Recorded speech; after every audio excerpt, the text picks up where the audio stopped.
The polished oak floor of the Hillcrest Academy ballroom gleamed under the soft light of the chandeliers. A low, familiar hum of polite conversation, clinking glasses, and muted laughter filled the space.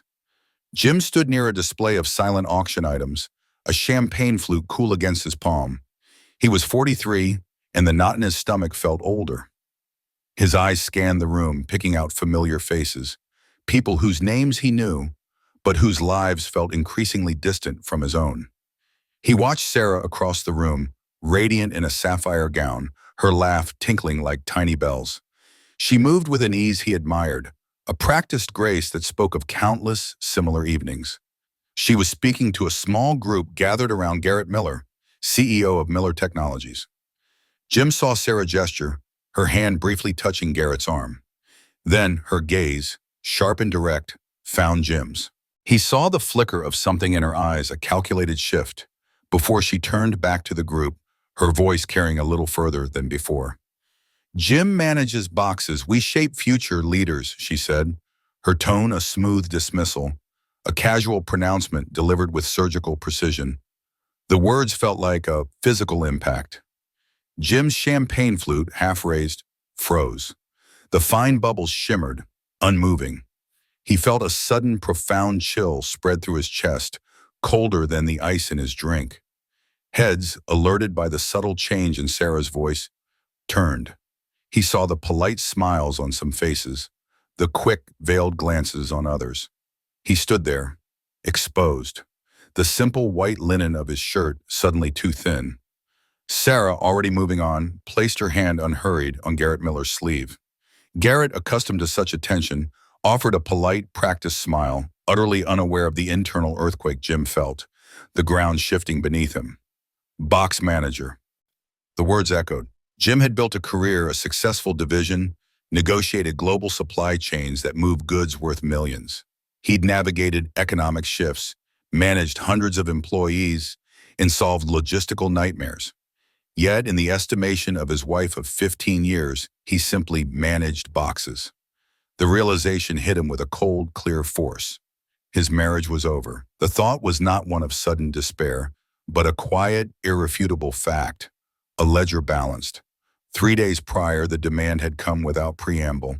Sarah had walked into their custom-designed kitchen, its granite counters gleaming under recessed lighting, and announced, "You're coming to the Hillcrest Gala." Jim had been in the middle of reviewing a crucial quarterly operations report, a document vital for his division's upcoming budget.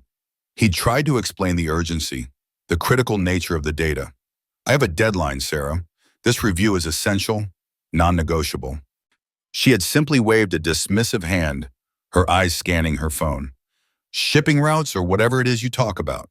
It can wait. This is for Ethan." Jim looked around their expensive kitchen, paid for, he reflected, by his box managing salary, and felt a quiet irony. He remembered the feeling of her cold satisfaction when he finally, reluctantly agreed to rearrange his schedule. It was a victory, he knew, but for whom, he wasn't sure. Then she'd pivoted smoothly.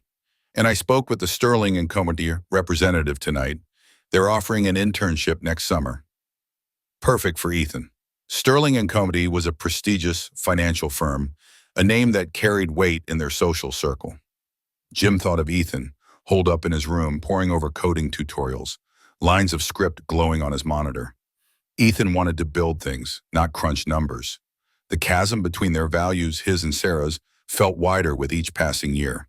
The quiet satisfaction he usually derived from his work, from the complexities of managing logistics, felt tainted, diminished by her perception. He remembered a different Sarah, a different Jim. Two young professionals fresh out of college, eyes bright with shared ambition, tackling the city together. They had talked for hours about their careers, their dreams, their future. The shift had been gradual, almost imperceptible at first, beginning when Sarah moved to Hillcrest, her own ambition slowly hardening, morphing into something else entirely. A relentless drive for social position, for the right connections, for a life defined by appearance. The memory of the ballroom, of Sarah's dismissive voice, still lingered, a metallic taste in Jim's mouth. He found himself drifting back, past the polished oak and crystal, past the expensive cologne and the clink of glasses. He went back to Boston to a two-room rental above a diner, the air always smelling faintly of frying onions and old coffee. That was where he had met Helen, not Sarah. Helen, who later became Sarah. She had been a passionate public school teacher then, her eyes bright when she spoke of her students, of the small victories in a classroom often short on supplies. He had been an ambitious logistics manager, just starting out, charting routes and optimizing deliveries for a small manufacturing firm. They had spent hours in that small apartment, or sometimes in a corner booth at the diner downstairs, talking. They would share their days, dissecting problems and triumphs. He would explain the intricacies of a new shipping manifest, how a delay in port could ripple across an entire supply chain. She would describe the challenge of reaching a particularly quiet student, the satisfaction of seeing a difficult concept finally click into place. They were different worlds, but the underlying purpose felt shared, making order out of chaos, guiding things to their proper destination. They genuinely connected, a strong, almost physical bond forming between them in the cramped, vibrant space of their early lives. Marriage followed, a simple affair at the county courthouse. Then came the small suburban home, a modest two-story with a patchy lawn and a single oak tree. Ethan arrived, then Clara, and for a time life felt harmonious. Jim found a rhythm in work, in coming home to the noise of children, the smell of dinner. Sarah, still teaching public school, would tell stories from her classroom over meatloaf and mashed potatoes. They were building something together, a shared life, brick by brick, moment by moment. The change, when it came, was subtle, like a shift in the wind direction that you barely notice until the chill sets in.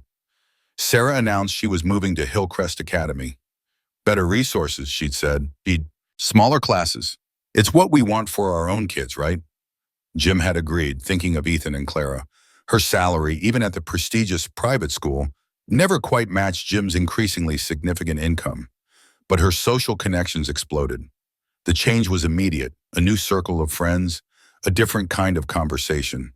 Their weekends slowly filled with elite gatherings, fundraisers for the opera, gallery openings, garden parties at sprawling estates in the wealthier suburbs. Conversations shifted from school curriculum to talks of Hampton houses, summer trips to the Swiss Alps, and the merits of European boarding schools. Jim would stand on the periphery of these conversations, nodding, offering polite half-smiles. He was initially proud of Sarah, of her ability to navigate these new waters, to make a name for herself. But then he began to sense the shift. Her passion for education, once focused on the individual student, seemed to morph. Her discussions increasingly centered on endowment funds, on board politics, on the upcoming capital campaign. The intrinsic joy of teaching seemed to recede, replaced by the machinery of institutional influence. Despite his own career growth, his promotions, the increasing size of the divisions he oversaw, Jim found himself becoming increasingly irrelevant in Sarah's world. He'd try to explain a complex deal he'd closed, the satisfaction of streamlining a particularly difficult supply chain. Her eyes would glaze over. "That's nice, dear," she'd say, or, "Did you remember to RSVP for the Sterling's dinner?" He was working harder, making more money, providing the foundation for their increasingly expensive lifestyle, yet he felt less significant to her, less seen. The contrast between their shared past, the intimate discussions in that Boston apartment, and her current dismissiveness grew starker with each passing year. He often wondered when they truly stopped being a we and started being her and him, two separate orbits spinning further and further apart. Her disregard for his career achievements became a recurring, painful theme, a low hum beneath the surface of their polite interactions. He provided for the custom kitchen, the luxury cars, the Hillcrest tuition, the annual trips she now insisted on, but these financial contributions were taken for granted, almost expected, without any acknowledgement of the effort behind them. He felt the weight of their material possessions, not as symbols of their shared success, but as tangible markers of Sarah's ambition, silent monuments to a life he was merely financing. The day of the gala had begun for Jim at 4:30 a.m., the digital glow of his alarm a stark contrast to the darkness outside. He'd spent an hour finalizing his presentation, The numbers for the East Coast automation project spread across his study table before catching the 7:15 a.m. flight to Chicago. The executive review with the corporate heads had gone well, better than anticipated. He secured the necessary budget, his arguments for efficiency and future growth resonating with the CFO. He should have been celebrating, feeling the quiet satisfaction of a job expertly done. Instead, he was rushing through O'Hare, navigating the endless terminals, the metallic tang of airplane fuel heavy in the air. He found an airport bathroom, a sterile, echoing space, and changed out of his travel clothes into the crisp tuxedo, its fabric stiff and unfamiliar. The late flight back was delayed, then cleared, adding another layer of anxious rush. He texted Sarah from the tarmac, the message concise. Landing in 20. We'll be there by 7:30. No response came, not even a simple confirmation. The Uber pulled up to the grand entrance of the Atherton Hotel downtown at precisely 7:28 p.m. Jim paid the driver, adjusted his tie one last time in the rearview mirror, and walked through the heavy revolving doors. The opulent ballroom unfolded before him, a symphony of muted gold and crystal. He spotted Sarah almost immediately. She was radiant, a shimmering vision in a midnight blue gown, the color enhancing the cool elegance of her posture. She stood in a prominent cluster, flanked by Garrett Miller, his wife Emily, and several other influential guests whose names Jim knew from the society pages. Jim made his way across the polished floor, grabbing a flute of champagne from a passing waiter, the bubbles doing little to settle the nervous energy in his stomach. Sarah saw him, her eyes cool and assessing, flicked over him, acknowledging his presence without warmth or any real recognition, a brief, impersonal scan. She didn't pause her conversation, merely continued, her voice light and assured. She was deep in discussion about Hillcrest's new STEM initiative with Garrett Miller, her words carefully chosen, cultivating a mindset of innovation, echoing through the elegant space. Jim approached the group, forcing a polite smile. Sarah, he said, pitching his voice to be heard above the murmur. Sorry I'm a bit late. Her smile was professional, cool, barely reaching her eyes. Jim, glad you could join us, she replied, her tone even, offering no explanation for his absence, making no attempt at an introduction to the powerful figures around them. She simply turned back to Garrett as if the interruption had been minor. Marcus was just sharing fascinating insights about the future tech landscape. Jim extended his hand to Garrett, feeling a familiar tension in his shoulders. Jim Albright, I don't think we formally met. Garrett Miller's handshake was firm, confident. Garrett Miller, Sarah speaks highly of your support for the school. My support, Jim repeated the phrase quietly, letting it settle. Not partnership, not contribution, but support, like a silent donor, a nameless benefactor. He was merely the enabling force, not an active participant. A woman Jim didn't recognize, her platinum hair perfectly coiffed, then chimed in, her voice a little too bright. What is it you do, Jim? Before he could formulate an answer, Sarah interjected, her tone pleasant, but carrying that familiar dismissive edge. Jim manages logistics for a distribution company. The unspoken implication hung in the air. This isn't important. Regional director, actually, Jim corrected, keeping his voice light, a careful control over the tremor he felt starting in his chest. I oversee supply chain operations across 7 states. Garrett Miller's brow furrowed, a genuine flicker of interest in his eyes. Fascinating. The logistics sector has been undergoing massive disruption. How are you handling AI integration challenges? It was a question Jim could have discussed for hours, a topic he was passionate about, ready to detail their pioneering predictive stocking system, the innovative ways they were leveraging new technologies. But before he could respond, before he could share a single thought, Sarah laughed lightly, the sound like breaking glass. She placed her hand on Garrett's arm, a proprietary gesture. Jim manages boxes. We shape future leaders. The words Jim manages boxes echoed in Jim's mind for days after the gala, a wound that festered beneath the surface of his routine. Each time he reached for a coffee cup or sat down at his desk, or even just drove the familiar route to work, he heard Sarah's voice, clear and cutting. It wasn't just the public humiliation. It was the quiet confirmation of a chasm that had been growing between them for years. Sarah, meanwhile, became increasingly preoccupied. Her phone was an extension of her hand, buzzing and chiming almost constantly. She often spoke in hushed tones, stepping away from the kitchen table or moving to the study. Jim noticed the name Garrett M. appearing more frequently on her screen. She started attending more school functions alone, returning late, sometimes well after midnight. When he asked about her evening, her explanations were vague, a hurried recounting of committees and planning sessions, devoid of any real detail. Just another long night for the fall gala committee, she'd say, already heading upstairs. New, expensive gifts started appearing. A silk designer scarf draped over a chair, a sleek, understated watch on her bedside table. When Jim inquired, she'd wave a dismissive hand. "Oh, just another thank you from the Hillcrest fundraiser," she'd explain, as if such lavish tokens were commonplace for school volunteers. He tried to engage her, to pull her back into the conversations they once shared. "How was your day? Really?" he'd ask at dinner, or "Anything interesting happen at school beyond the committees?" But her answers were clipped, her attention distant, her eyes often drifting to her phone, or simply staring at a spot on the wall behind him. One evening, he came down for a glass of water and overheard her in the study, her voice low and soft.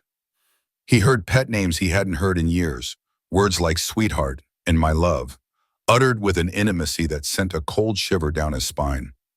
The click of the phone as she quickly hung up was sharp in the sudden silence.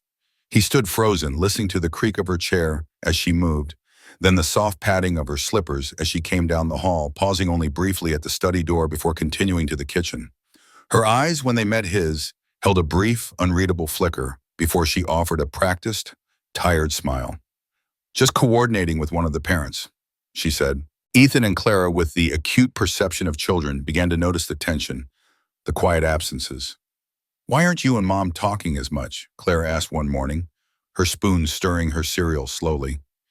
Ethan, quieter, simply watched, his gaze moving between his parents, taking in the unspoken words, the averted eyes. Jim felt a cold dread settling in his gut, a growing suspicion he couldn't shake. It was a slow, creeping realization, like a fog rolling in, obscuring the familiar landscape of his life. He started checking her calendar, a habit he'd never had before. More and more entries were marked simply personal or off-site meeting, without the usual details of who or where. Then one Tuesday morning, as he was clearing the breakfast table, he noticed a stray item in her purse, which she'd left on the counter. A hotel key card. It was for the Atherton Hotel, the same swanky downtown hotel where the gala had been held, not near Hillcrest. He picked it up, feeling the smooth plastic, the number on the card. He slipped it back into her purse, his fingers trembling slightly.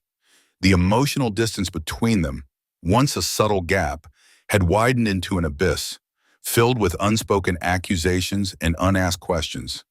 He began to watch her, observing her movements, her subtle changes in demeanor, a new vibrancy in her step, a carefully cultivated polish in her appearance that went beyond her usual high standards. Her phone was always locked now, always with her, a new habit Jim found unsettling. She had never been secretive about her phone before. He recalled a dinner party a few months prior where he had mildly critiqued a new tech trend from Miller Technologies, suggesting it might be overhyped. Sarah had defended Garrett Miller with a vehemence that had surprised him, her voice sharp with an uncharacteristic edge. The house, once a home filled with the comfortable chaos of family, now felt like a shared space for two strangers, connected only by habit and an increasingly fragile facade. The gnawing uncertainty had become unbearable. It was a Tuesday evening, the dinner plates cleared, Ethan and Clara upstairs with homework. Sarah was on her laptop in the living room, ostensibly working on something for Hillcrest. Jim walked in, the silence of the house pressing down on him. He sat on the opposite sofa, the fabric cool beneath his hands. "Sarah," he started, his voice level, carefully controlled. "We need to talk. What's going on? You've been distant. I see you with Garrett Miller a lot." She barely looked up, her fingers still hovering over the keyboard. "Don't be ridiculous, Jim. He's a major donor. You know how important his family is to the academy. It's for the school, for the kids." Her eyes, when they finally met his, held a flicker of defensiveness, quickly masked by an air of weary patience. He pressed, unwilling to let it go. Why the late nights, then? The vague excuses? And the hotel key card I found in your purse last week? From the Atherton.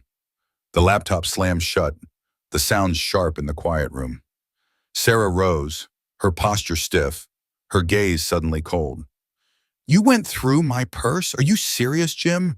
Are you really that insecure, that paranoid? Snooping through my personal belongings? What kind of man does that? Her voice escalated, accusing him, twisting the narrative back on him, deflecting. Their argument escalated, words exchanged with a clinical precision that belied the fury underneath. Accusations, denials, justifications. Sarah maintained her innocence, her anger a shield, throwing his perceived jealousy and professional insecurity back at him. You've always been so threatened by my success, she spat, by the people I connect with. Maybe if your own career offered more than moving boxes, you wouldn't feel so inadequate. The familiar barb landed, but this time it felt different. Later that week, while Sarah was out, supposedly at a Hillcrest board meeting, Jim found it. Tucked deep inside a decorative box on the top shelf of her closet, under a pile of scarves she rarely wore, was a small, unassuming flip phone, a burner phone. His heart pounded, a heavy, dull rhythm against his ribs. He stood there, holding it, the cheap plastic warm in his palm, a brief, silent battle waging within him. He knew what finding this meant. He knew, too, that looking at it would irrevocably change things. The cold dread that had settled in his gut demanded answers. He hesitated for another moment. Then, with a deep, shaky breath, he pressed the power button. The screen flickered to life. The first few texts were innocuous, but scrolling down, the words quickly turned explicit. Pet names he hadn't heard her use in years, whispered endearments, followed by clear, undeniable plans for secret rendezvous with Garrett Miller. Then came the pictures. Not overtly graphic, but intimate enough. Stolen moments of intimacy, blurring the lines of professional conduct and marital vows with a brutal clarity. A hand on a bare shoulder, a reflection in a hotel mirror, a shared laugh that spoke of a deep, familiar connection. The evidence hit him like a physical blow, a punch to the gut that left him breathless. It was a betrayal far deeper, more calculated, more long-standing than he had imagined. He continued to scroll, a numb automaton, receipts for lavish dinners, weekend getaways to Napa Valley, to a resort lodge upstate, all pointing to a meticulously planned, long-standing affair. He sat down heavily on the polished stool in their expensive kitchen, the world spinning, everything he thought he knew crumbling around him. The granite counter, the custom cabinetry, the gleaming appliances, they all felt alien, bought with a salary he now knew she disdained, in a life he now understood was a carefully constructed lie. The box manager comment, her dismissiveness, the casual snubs of his career, they weren't just thoughtless remarks. They were all part of a larger deception, a way to minimize him, to justify her own actions, to build a narrative where he was the irrelevant, dull husband.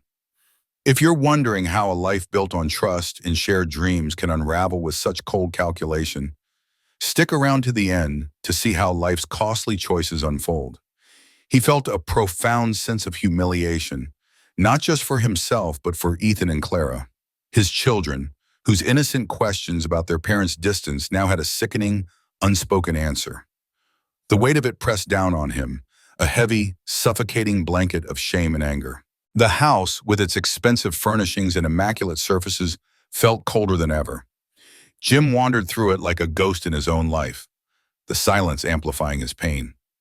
Each room held a memory, now tainted. The living room where they'd once shared laughter, the dining table where family meals now felt like carefully orchestrated performances. He thought of Ethan and Clara, their innocent faces, their unwavering belief in the stability of their home.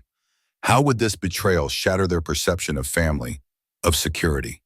The thought twisted in his gut, a fresh stab of agony. The image of Sarah, radiant and dismissive, laughing with Garrett Miller, her hand resting familiarly on his arm at the gala, burned in his mind, a constant flickering flame. He spent sleepless nights staring at the ceiling, the soft glow of the digital clock marking the passage of time without rest. Every interaction, every cold shoulder, every carefully constructed lie Sarah had told him replayed in his mind with agonizing clarity. He saw the pattern now, the subtle shifts, the increasingly bold deceptions. The pieces of the puzzle, once scattered and confusing, had finally clicked into place, forming a picture he wished he'd never seen. Work became his only real distraction, the familiar routines of his division a welcome if temporary escape. But his focus was broken. Meetings dragged, his usual sharp insights dulled. Colleagues noticed his somber mood, the new lines etched around his eyes. "Everything all right, Jim?" a junior manager asked one afternoon. Jim just nodded, offering a vague, non-committal answer. "Just a lot on my plate." Quietly, without a word to anyone, he consulted a lawyer. A small, discreet office in the city, far from their usual suburban haunts. He sat across from a man named Thomas, whose gaze was sympathetic but direct. Jim laid out the bare facts, the burner phone, the texts, the receipts, the escalating emotional distance. Thomas listened, taking careful notes, his pen scratching softly on a legal pad. He outlined the complexity of a high-net-worth divorce, the financial implications, the potential for a public spectacle, especially given Garrett Miller's prominent position. "It won't be easy, Jim," Thomas had said, his voice flat and factual. "These situations rarely are." But as Thomas spoke, Jim felt a slow, steady resolve begin to take root. This wasn't just about ending a marriage, it was about reclaiming his dignity, the self he had allowed to be diminished, dismissed. He wouldn't be the quiet, irrelevant husband anymore. He had been a silent partner in Sarah's ascent, financing a lifestyle while being relegated to the background. That, he decided, was over. He began meticulously documenting everything. He took careful screenshots of the texts and photos from the burner phone. He compiled financial records, cross-referencing credit card statements with Sarah's calendar entries, matching dates of board meetings with charges for upscale restaurants and boutique hotels. Every piece of evidence was cataloged, organized, filed away. He felt a slow-burning anger, steady and cold, transforming his initial despair into a calculated resolve. The thought of Sarah and Garrett continuing their pretense, their public charade while their private lives mocked his marriage, infuriated him. He started planning, not for revenge in a petty sense, but for justice, for exposure. His children were his primary concern. He wanted to protect them from the fallout, shield them as much as possible from the ugliness that was sure to come. But he also wanted to ensure Sarah faced consequences, not just for the affair, but for the years of dismissiveness, the public humiliations, the quiet erosion of his self-worth. He knew a war was coming, a battle that would be fought in courtrooms and perhaps in the court of public opinion. He was preparing his arsenal, piece by careful piece. The days that followed were a carefully orchestrated performance. Jim continued to act normal, or as close to it as he could manage, his investigations hidden behind a facade of routine and polite indifference. He answered Sarah's brief questions about his day with practiced ease, discussed school events for the children, and maintained the illusion of a functioning, if distant, marriage. Beneath this surface, however, a quiet machinery was at work. He started connecting with his own professional network, subtly, casually. Old contacts in various industries, people who knew people. He dropped Garrett Miller's name into conversations, gauging reactions, listening for whispers. He discovered a few unsettling things. A reputation for ruthlessness in business, quiet rumors about questionable ethics, and a prior incident involving an HR scandal at a previous company that had been swiftly and expensively swept under the rug. It painted a picture of a man adept at controlling narratives, at leveraging power to get what he wanted and protect his image. Next, Jim carefully arranged for a private investigator. He met the man, a former police detective, in a nondescript coffee shop on the edge of town, the kind of place where no one paid much attention.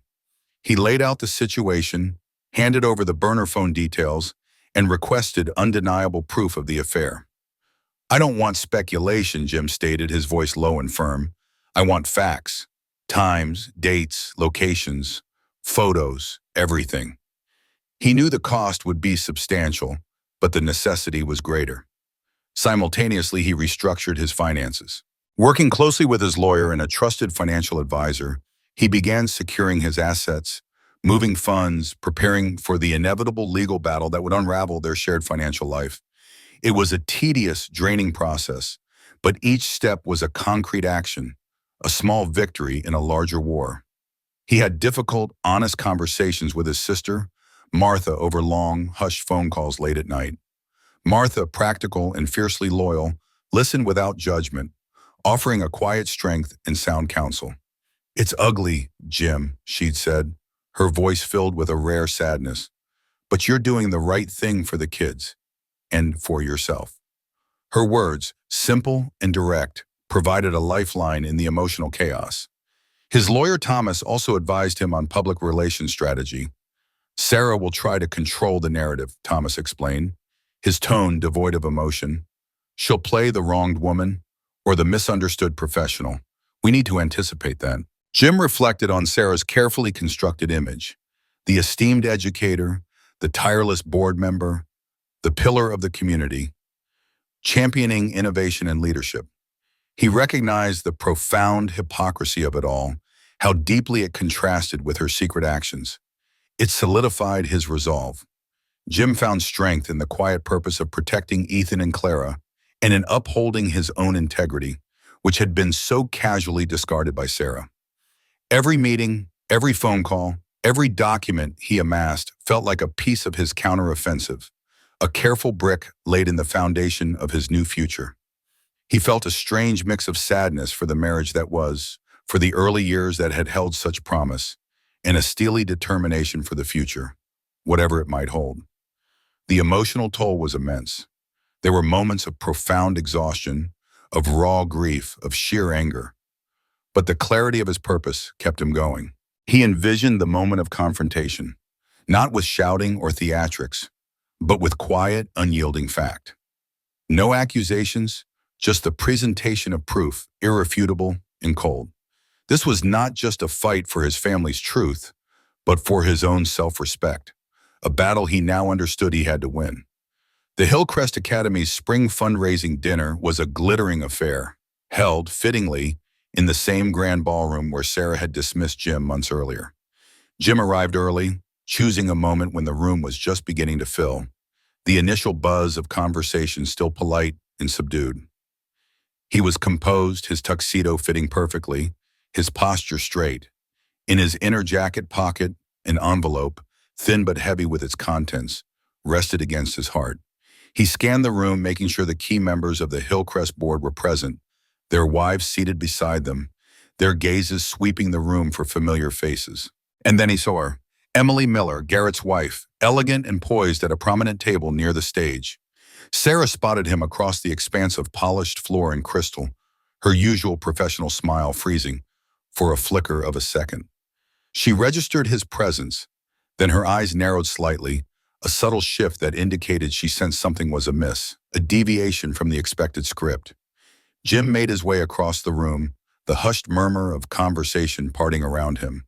He moved with a quiet determination, his gaze steady, devoid of emotion as he approached Garrett and Sarah's table.